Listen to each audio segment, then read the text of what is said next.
All right, for 36, it says given the sets A and B, which of the following defines a function from A onto B?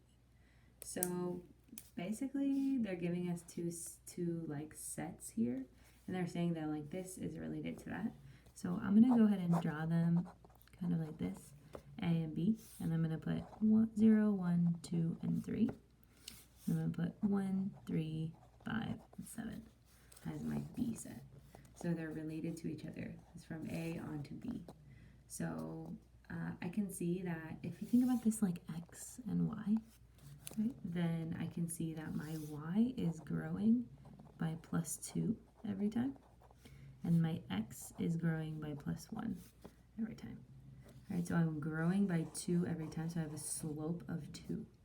So when I look at my numbers here with X, I want to choose the one that have 2 with it, so not 3, and not 1. So I know that H, J, and K are out.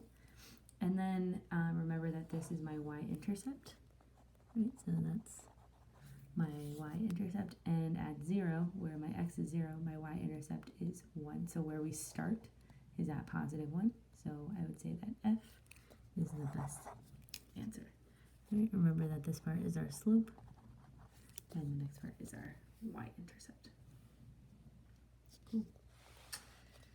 37 says if x is this thing and y is that thing and z is 1 + 1, which of the following order is x, y, and z from least to greatest?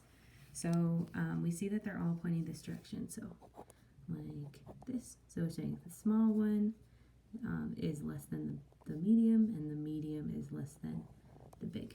So we want the biggest one to be on this side and the smallest one on this side. And they told us least to greatest, so least to greatest. So I need to figure out what these are. I'm going to use my calculator because it goes faster. So for x, I would do 3/4 plus 4/3. So x is this number.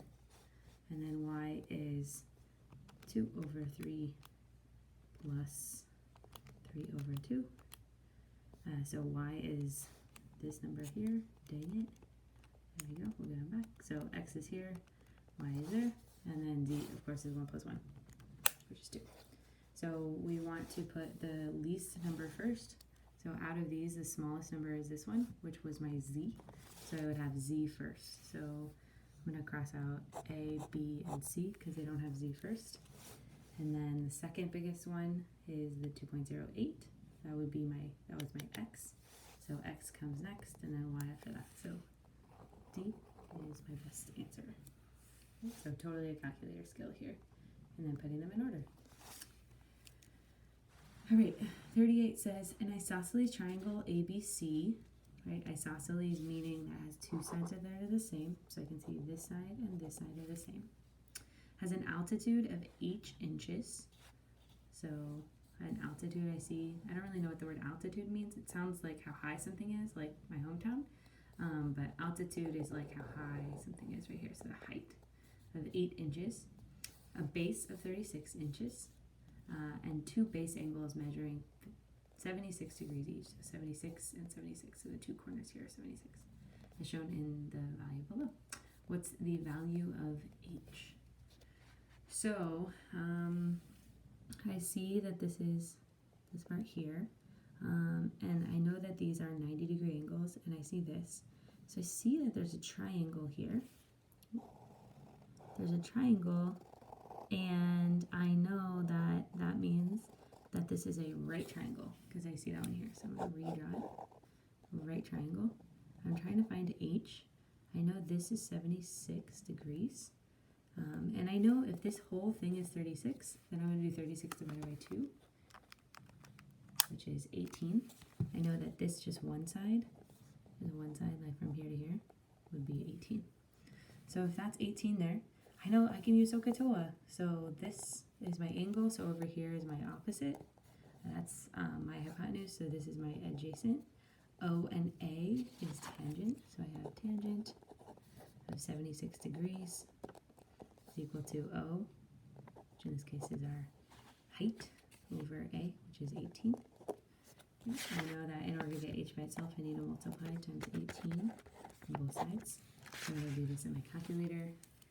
18 tangent 76. I'm going to double check that I'm in degrees. And then I would get 72.19. 72.19. Oh, check it out. I didn't even need to do that. I could say like, okay, 18 tangent 76 is what I wanted. So 18 tangent 76 is G. Right here. Right. Something else to notice, if you got lost and you didn't know to do SOHCAHTOA, looking at your answer choices, you're like, oh, that looks like SOHCAHTOA. So you could think about using that as well. Cool. So 39 says the least common multiple, the LCM, of two numbers is 216. It says the larger of the two numbers is 108. What is the greatest value the other one can have? So I have two numbers. The LCM is 216. And the larger number is 108. So then it says, what's the greatest value the other number can have? So if my least common multiple is this, and I need to know this one, least common multiple is the biggest number that I can put this into. You actually have a button on your calculator. So if you press math, and you go over to number, and you go down to number 8, you can put in the two numbers. So I don't know what the numbers are, but I can guess and check. I'll try 72 because it wants the greatest one. So I'll do 72, comma, remember your comma button is right here above the 7. So comma, 108. And I see that that has 216. So the least common multiple of 72 and 216, or 108, is 216. So E would have 72. All that really means is that 216 divided by 72 is a whole number, and 216 divided by 108 is also a whole number, right? If we did 216 divided by 54, the next one, we'd get a whole number, but this one is bigger, and they're asking for the greatest. Or like 216 divided by 36, also a whole number. 216 divided by 6, also 216 divided by 2. So all of these numbers would work. Your problem is that you want the greatest one because it's asking for the greatest value. All right. All right.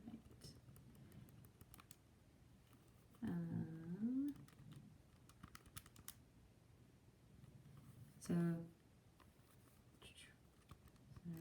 hold on. The other thing that you might notice, if you type in the LCM with 54 and 108, you get 108, right? Because both of those numbers would go into 108. So if we're looking for an LCM of 216, we have to do something bigger. So we did the same thing, like if we try the other numbers, right, we want to get that 208 number. So we want to make sure that we're getting the 216 number. All right, and then in 40 it says, in the standard xy coordinate plane, given A with equation 3x squared, right, parabola B is the image of parabola A after a shift of 7 coordinate units to the left and 4 coordinate units down. Parabola B has which of the following equations? So, if you remember from Desmos, like all the way back when we were doing our logos, we have like this, x plus or minus something squared, plus or minus something with a number out here. Just remember those signs in my room. You can look up and see them probably. So if we put a number right here, right, what does it make it do? Probably remember that it makes it go up and down. So if I want to go 4 units down, then I need to go put a minus 4 on the outside here. So I'm going to cross out H because that has plus 4, and K because that has plus 4, and F because that says minus 7, so I want that one to go away. And then in this case, it says a shift of 7 coordinate units to the left. So I want to move to the left 7, which normally is the subtracting 7. But remember that since we're in parentheses, we need to do the opposite. So we're going to put a plus sign here instead. So it'd be x plus 7. So x plus 7 will be J. If you have a hard time remembering like which one is which, you could also put in your calculator, go to y equals, type in 3x squared. And then for type in both of these. So like 3x minus 7 squared minus 4 and 3x plus 7 squared plus 4, or minus 4, sorry, minus 4. So see, I typed in the G and the J answer. So I'm going to look to see if the red one's right or the black one's right. So I'm going to graph them. See, there's my original blue one. And then there's the red one. And here's the black one. So I want to know which one is going to shift it 7 units to the left. So I'm going to go to the left side. It was the black one. So looking here, the black one was my +7 version. So I know that my answer is correct. That's it. You got this, y'all. Woo!